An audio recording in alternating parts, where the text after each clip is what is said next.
France 24 et La Première présente.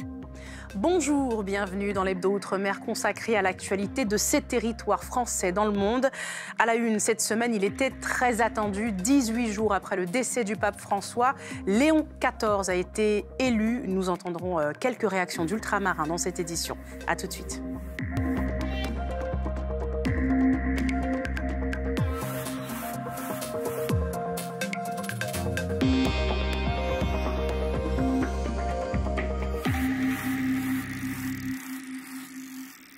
C'est donc l'Américain Robert Francis Prévost qui a fait l'unanimité lors du vote des cardinaux. Le nouveau pape, Léon XIV, était apprécié de son prédécesseur. Il va désormais faire face aux attentes des catholiques et du monde. Comment son élection est-elle perçue en Outre-mer? Tour d'horizon avec Pierre Lacombe.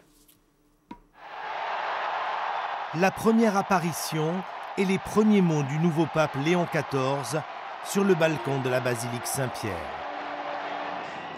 Dieu nous aime tous et le mal ne prévaudra pas. Partout dans le monde, partout dans les Outre-mer, des réactions de joie et d'enthousiasme, comme ici à Cayenne, à la sortie de la première messe du matin. Des fidèles qui espèrent que ce nouveau pape s'inscrira dans les pas de son prédécesseur. J'ai connu le pape François, pape Jean-Paul II, c'est les deux figures qui m'ont marqué. Et en fait, j'aimerais qu'il y ait un pape qui lui ressemble. L'actualité aussi nous montre qu'il y a des défis à relever, en fait. Et il est là pour ça, en fait, pour nous guider, mais toujours en nous gardant le plus proche possible de Dieu. Même sentiment en Nouvelle-Calédonie, avec l'espoir que ce nouveau pape puisse user de son influence pour apporter la paix dans un monde troublé par les tensions et les violences. La paix dans le monde, oui, c'est ça qu'on demande.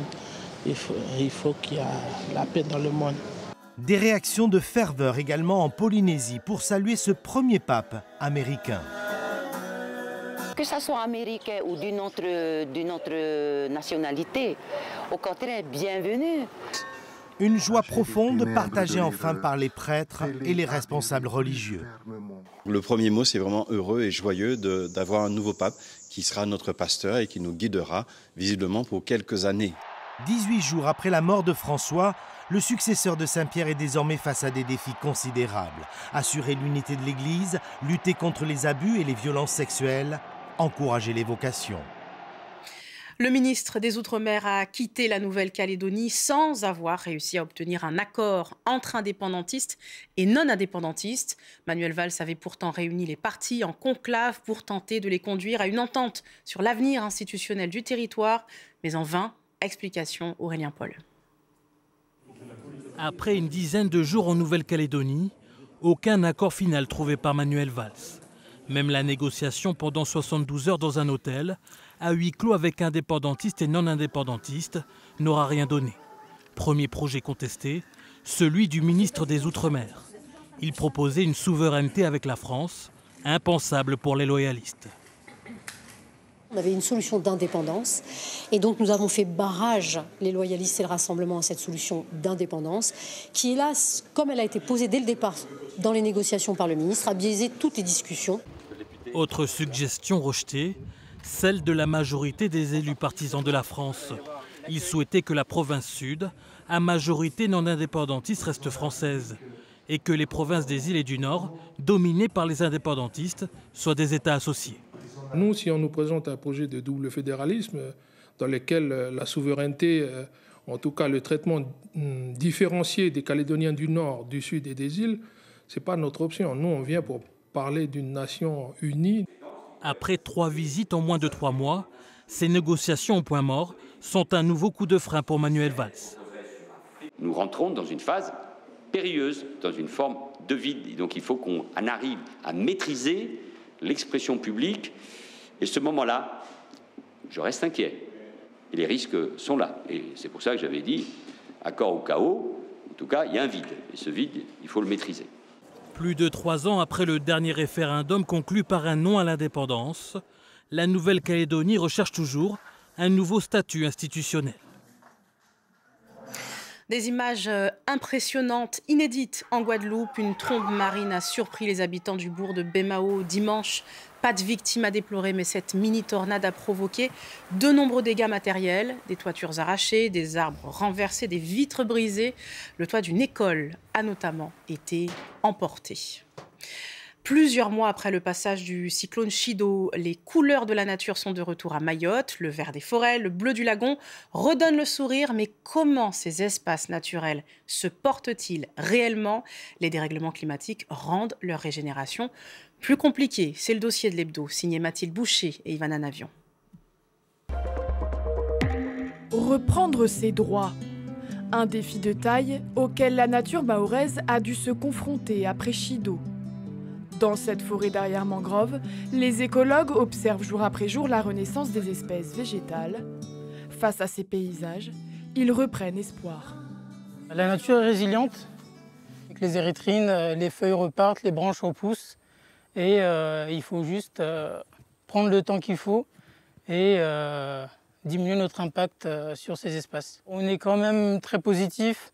Parce qu'on parle d'il y a 3 mois, rien du tout sur les arbres, et aujourd'hui, presque une forêt qu'on ne pourrait pas soupçonner d'avoir subi un phénomène comme Chido. Cet écosystème fonctionne en symbiose avec les mangroves, elles aussi grandement affectées par le cyclone. 4 mois après, plusieurs hectares de palétuviers sont toujours couchés, et ceux dont les racines ont résisté à la puissance des vents et des marées peinent à repartir. La mangrove, il a l'habitude de subir les effets du climat. Et c'est un milieu assez résilient. Il me serait difficile de définir exactement quand est-ce qu'on arriverait à un stade où la mangrove joue son rôle à 100%, mais ça prend quelques dizaines d'années pour qu'un palétuvier au stade graine arrive à maturité. Les mangroves font barrage à l'érosion du littoral et jouent également un rôle essentiel auprès du lagon. Derrière ce bleu azur se cachent les poumons de Mayotte. 140 km de récifs coralliens, autrefois considérés comme l'un des plus riches au monde. Mais au fil du temps, sa palette de couleurs s'est estompée. Toute l'année 2024, en fait, où on a eu une vague de réchauffement climatique qui a vraiment duré. L'océan ne se refroidissait pas. Et on a vu beaucoup de coraux blanchir. Et quand Chido est arrivé, au mois de décembre, on a vraiment eu l'impression que le cyclone avait cassé tout ce qui était déjà très abîmé. On a des zones où le taux de mortalité est proche de 80-90%. Avec les températures actuelles des océans, la régénération des récifs coralliens sera lente. Plus largement, le réchauffement climatique est un danger pour ces espaces naturels qui seront confrontés plus fréquemment à des phénomènes comme Chido.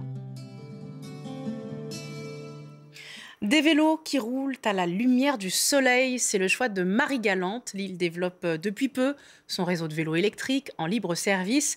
Et nouveauté, ce sont désormais des panneaux photovoltaïques qui alimenteront leurs batteries. Manière de développer la mobilité durable et le tourisme éco-responsable aussi. Pierre Lacombe.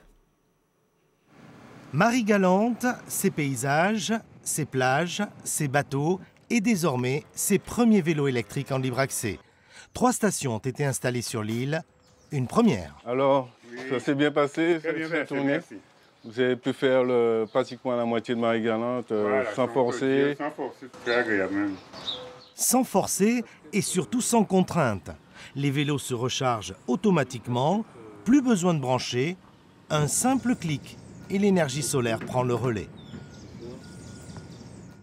Voilà, on arrive ici, on met le vélo sur la station, comme ça, et un système, ça se bloque automatiquement et c'est rechargé grâce à l'énergie solaire. Les stations, réparties sur 3 sites, offrent la possibilité aux touristes de découvrir sans effort cette île pleine de charme et authentique. Nous aurons 3 plateformes sur Marie-Galante. L'intérêt, c'est que quelqu'un peut partir de Grand-Bourg, déposer le vélo à Capesterre et repartir avec un vélo chargé et faire le tour de Marie-Galante dans la matinée. Et ça marche, ou plutôt ça roule. L'initiative a déjà séduit la communauté des communes qui envisage d'aménager un réseau de pistes cyclables sur l'ensemble de l'île. Allez, pour finir, nous nous rendons à Wallis et Futuna, où la cathédrale de Mata-Utu n'avait pas de vitraux. Eh bien, elle en aura bientôt, grâce au travail d'artisans dépêchés spécialement sur place, des maîtres verriers, en partenariat avec une artiste plasticienne locale. Découverte, Gervais Litieux. C'est un travail minutieux. Il requiert une précision quasi chirurgicale. Là, c'est mieux. Il faudra qu'on décale la pêche ici qui est au-dessous. Ce jour-là, 3 maîtres verriers venus de l'Hexagone posent des vitraux sur la chapelle Notre-Dame de Bonne-Espérance, à l'intérieur de la cathédrale de Wallis. C'est la première fois que l'édifice religieux, construit en 1857, se dote de ces compositions décoratives formées de pièces de verre. On contribue à la suite de ce que les missionnaires ont voulu faire.